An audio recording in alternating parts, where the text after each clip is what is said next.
Hey everybody, welcome back to Guns and Gadgets, your source for Second Amendment news. Got some good news, some promising stuff coming out of the state of Washington. Now you might recall, right on election day I did a video floating here about the voters initiative ballot. It was called I-1639. That was nothing good for the Second Amendment. Was voted in by 60%, 60% of the snowflakes in Washington. And what has happened since then, while the resolution is, the law now is bad, some positive things are coming because of it. Several law enforcement officials, some chiefs, some sheriffs have said straight up, we are not enforcing this, it's unconstitutional. That's a win. Also, what happened last week is a whole county has come out and said, this is unconstitutional and we will do nothing of the such. So I want to bring some attention to that because, when people step up and do the right thing, especially in today's political climate, they deserve some recognition, some notoriety. So I'm talking about Cowlitz, C-O-W-L-I-T-Z, county in Washington, where last week they're called county commissioners.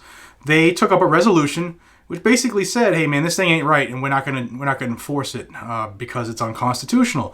And that's good. So reminder of what that 1639 did is it raised the age where you could purchase a rifle from 18 to 21, instituted an enhanced background check, which as more and more of these are being submitted, it is very adamant that is not really an enhanced background check. What it is a gun registration, and what every registration leads to confiscation, so that's not a good thing. It also instituted new security laws. You have to have trigger locks and safes. Some charges that came as a result of you not doing that, and it even instituted a 10 business day wait period once you did purchase a firearm, and it also included some other things like mandatory training, etc. Nothing good about the bill, the law. It's law now. You can see, I'll have a link in the description of the law itself. You can read it if you really want to get sick. But there is some definite pushback now, and that's a good thing. Now, the commissioners themselves, they were a little sketchy about calling their county a Second Amendment sanctuary county, which some counties are doing right now in Washington because of this, which is good. I mean, they want sanctuary cities for all the people who want to come in and illegally and do their thing. Those of us who are born here, raised here, citizens here, love our laws, love our country, should we should have our own sanctuary. So Second Amendment sanctuaries are popping up.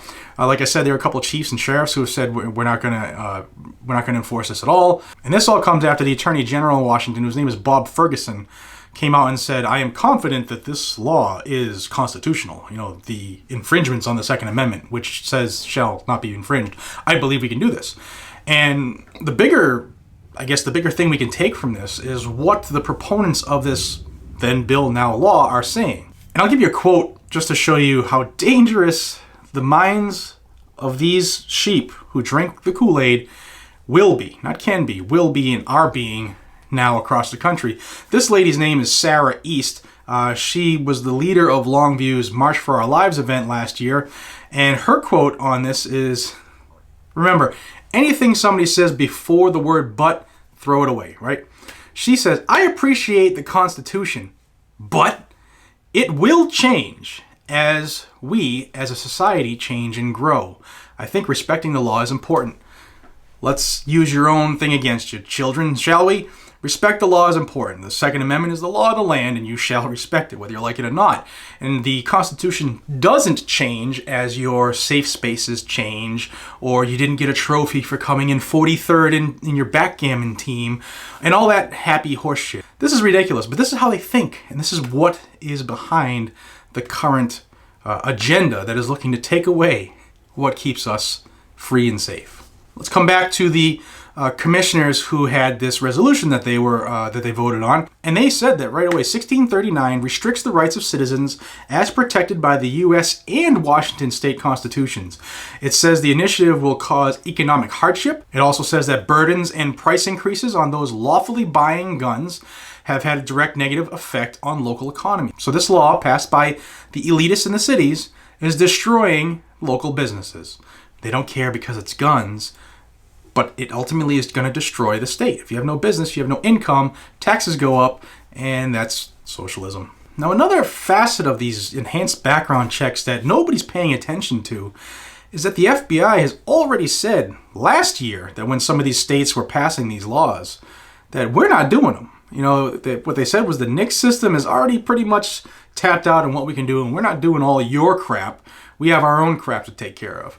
So these enhanced background checks, in addition to being a registry, they require a local check, Department of State Police in some states, whatever they call them, Highway Patrol, and also the federal check. The feds are telling these people, sorry, we're having enough trouble taking care of our own stuff.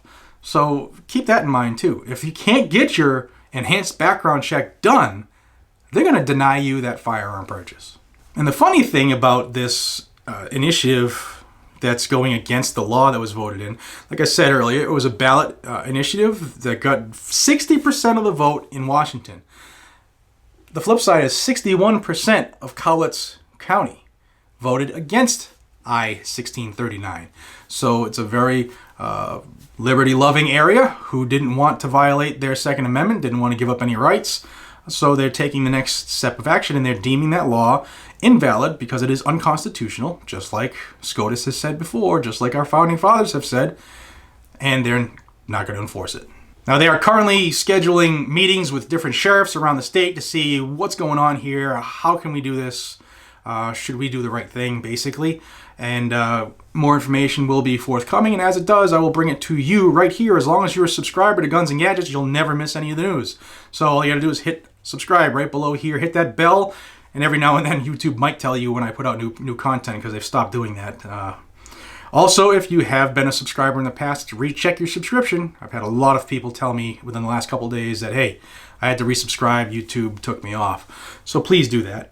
That would help us get to that goal much faster. And I am very thankful for your support, very grateful. Until we see each other again, good news out of Washington, fighting back against I-1639.